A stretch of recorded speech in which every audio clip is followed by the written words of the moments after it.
Dan ternyata ada juga yang memang indigo benar, ada juga yang indigo bodong, sama seperti paranormal. Jadi nggak cuma paranormal yang bodong, tapi indigo pun ada. Aku kan pernah nemuin satu kain gitu warna putih. Di dalamnya tuh ada batu-batu kecil. Kata dia jangan dipegang, ini tuh pusaka, kata dia tuh gitu.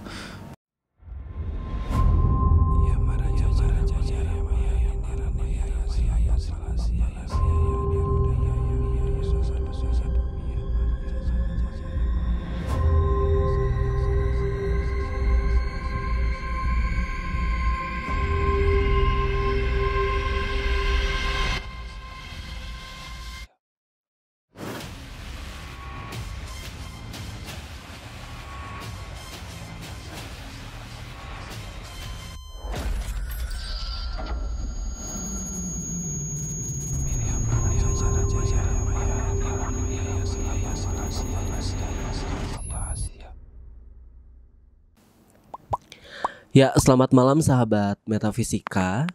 Kembali lagi dalam channel Kirama Wijaya. Dan pada malam hari ini seperti biasa kita akan meramal orang menggunakan kartu tarot yang tentunya diharapkan dapat membantu klien kita, yang kebetulan malam hari ini kliennya adalah sahabat saya sendiri. Dia katanya datang mau bertanya sesuatu sama Kirama tentang kejadian-kejadian aneh yang pernah dia alami. Oke, Randy, coba ceritain apa aja kejadian-kejadian aneh yang kamu alami. Oke, aku mau ceritain nih kejadian aneh yang aku alamin ya. Yang pertama, kayak gini sih, aku punya sahabat nih. Punya sahabat aku itu nggak tahu kenapa ya, tiba-tiba jadi aneh gitu, jadi berubah. Yang pertamanya biasa aja, aku kenal sama dia selama 2 tahun. Kita udah kayak saudara aja, pernah tinggal bareng gitu ya. Nggak tahu kenapa akhir-akhir ini dia tiap pagi-pagi selalu nyalain dupa. Dupanya itu di tengah rumah, ada yang di WC, nggak tahu kenapa ya. Terus udah kayak gitu dia selalu ngaku-ngaku sama orang-orang kalau dia TNI lah, terus dia punya gaji dari negara lah, nggak tahu kenapa ya. Pokoknya dia aneh aja. Yang aku mau tanyain itu, apakah dia stres, dia gila, atau dia kemasukan makhluk halus gitu. Soalnya perilakunya Aneh gitu. Selama 2 tahun biasa aja, tapi akhir-akhir ini jadi aneh gitu. Oke, Ki, mau langsung dijawab atau kartu tarotnya kita Kita pakai alat bantu ya. Biasanya nih alat bantunya ini ya lumayan komplikatif buat kita ya. Jadi nanti abis ini si Mas Randy ini nanti kita bacain lah kayak gitu, apa yang bisa didapat dari alat bantu ini. Oke, berarti kita bakal kocok dulu kartu tarotnya ya, biar lebih tahu juga Randy itu gimana atau seperti apa gambaran dari Randy-nya. Karena ini temannya ya, mungkin saya bisa minta tangannya Randy. Ya. Saya lihat dulu begini. Oke, nah ini kamu coba pegang begini.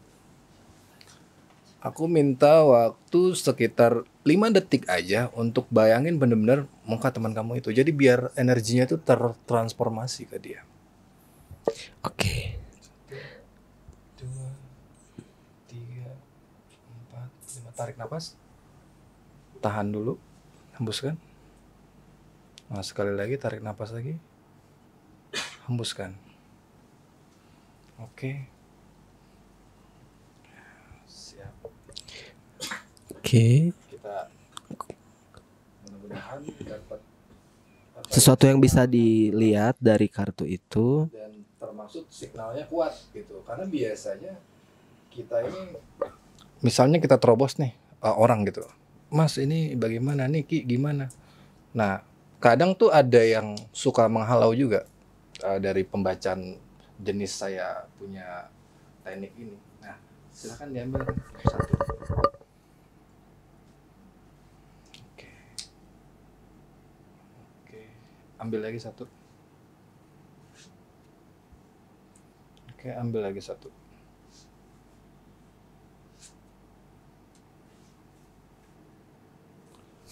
Ini di sini jelas banget ya. Dia termenung banget ya. Cuman kita coba ambil bongkarnya di sini. Nah, ini pemirsa bisa lihat, ini pertama kartu yang diambil, kedua yang ini, Yang ketiga ini. Nah, artinya ini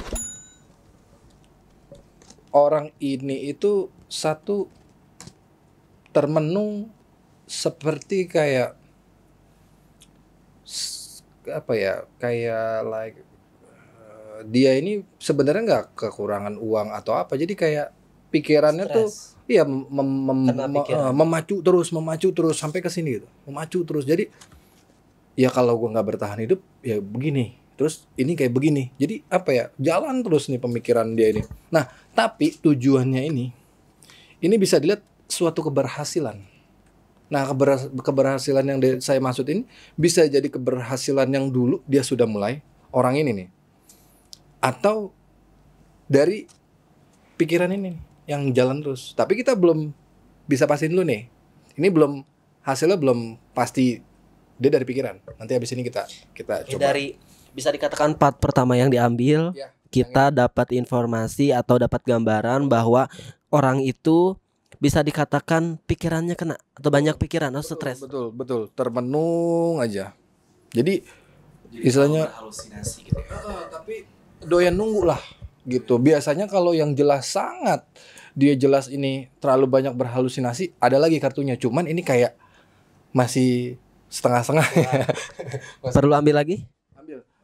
Ambil lagi Ren 1. Saya butuh 1 kartu lagi. Tuh benar. Jelas ini dia menunggu, bukan kayak menghayalnya. Jadi ini masih 50-50 untuk kategori menghayal banget. Nah, ini kita bedah dari sini kartu ini. Nah, biasa kita ambil dari kanan.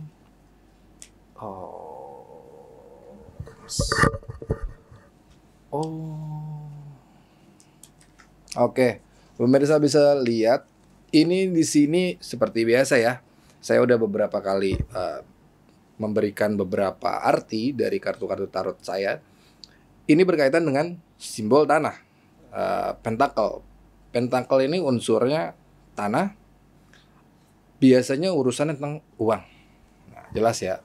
Nah, ini yang kemarin waktu itu pernah nongol juga seperti biasa. Ini artinya perasaan. Jadi kayak dia bisa dibilang bukan stres juga bisa. Ada bakat elemen air orang ini. Cuman memang mungkin agak kayak sisi feminimnya tinggi ya. Maksudnya agak kayak sisi feminimnya tinggi. Cuman dia elemen air. Jadi bisa dikategorikan ini, makanya pendukungnya dari sini tadi. Nih pemirsa. Jadi bisa dibilang ini dia memang bukan hanya stres, tapi memang ada gift ya, sebuah gift atau karunia yang memang orang lain enggak. Karena kalau elemen air ini bisa ngelihat. Nah, kenapa bisa ngelihat? Ada juga satu unsur yang orang elemen air bisa ngelihat, bisa juga karena stres, bisa juga. Tapi tergantung ya. Makanya banyak juga kadang saya sering bertemu anak indigo, saya tanya beberapa spesifik, bukan kita saling menguji atau enggak. Jadi saya juga kadang suka sharing sama beberapa anak indigo bagaimana tentang penglihatan ini. Jadi memang dari beberapa anak indigo ini juga bukan saya sudutkan ya dalam konotasi jelek ya, tapi lebih kayak untuk sharing. Dan ternyata ada juga yang memang indigo benar, ada juga yang indigo bodong, sama seperti paranormal. Jadi nggak cuma paranormal yang bodong, tapi indigo pun ada. Nah ini yang bisa dikategorikan masih tentatif ya, karena dia punya elemen ini. Oke, tapi dia juga di give bakat seperti anak indigo. Gitu kira-kira. Soalnya dia tuh kayak di lemarinya ya suka ada. Aku kan pernah nemuin satu kain gitu warna putih. Di dalamnya tuh ada batu-batu kecil. Kata dia jangan dipegang, ini tuh pusaka, kata dia tuh gitu. Pusaka, nggak ngerti deh kayak gitu. Oke. Berarti kalau kayak gini, banyak barang-barang di sekitar dia dan banyak hal-hal yang dia lakukan seperti bakar dupa, apalagi kita sampai asal-asalan bakar dupa ya. Yang saya tahu di bab ada pakem itu, kita baca dupa pun nggak bisa asal langsung kasih bakar gitu aja, tapi ada beberapa pakem gitu. Dan kalau dia bilang beberapanya ada batu, ada beberapa pusaka seperti itu, saya bilang ini yang menguatkan gitu. Jadi awalnya pikiran, termenung, menunggu. Nah, itulah tungran terus. Seperti itu. Ini masih bisa dikategorikan orang ini iya, kadang bisa ngelihat atau punya kemampuan yang dikasih, kadang juga dalam hayalannya. Karena kita gini, ada satu kartu yang saya anggap kalau itu keluar, iya itu halusinasi, itu udah tepat banget buat saya. Tapi kalau untuk kayak gini, inilah kenapa fungsi kartu saya senang banget pakai kartu ini, bukan pakai kartu yang lain. Ini dia bisa ngukur chance atau kans ya, kayak gitu kira-kira.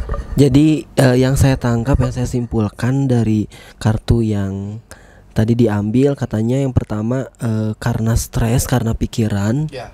dia tiba-tiba berubah jadi seperti itu. Yang kedua, ada indigonya juga di diri dia. Iya, karena mungkin saya kan juga nggak ngerti dia bakar dupa terus tiba-tiba dapat karunia atau tiba-tiba Biasanya kan selama 2 tahun gak pernah ngerokok. Suka ngerokok terus suka minum kopi hitam. Nggak biasanya. Itu rajin sampai 1 hari itu sampai habis 5 kopi. Terus 1 hari sampai habis 2 bungkus rokok gitu. Nggak biasanya. Sekarang gini, kita tengahin untuk tidak menjustis ya, tapi lebih kayak hasil dari si kartu ini kan, masih tentatif ya. Gimana kalau kita ganti cara membacanya? Nah, karena ini lagi-lagi ini enak, bisa general dan bisa diajak kemana-mana istilahnya kayak gitu. Oke, Randy bawa ambil satu kartu, tapi sebelum ambil kartu, pertanyaannya gini, apakah dia indigo?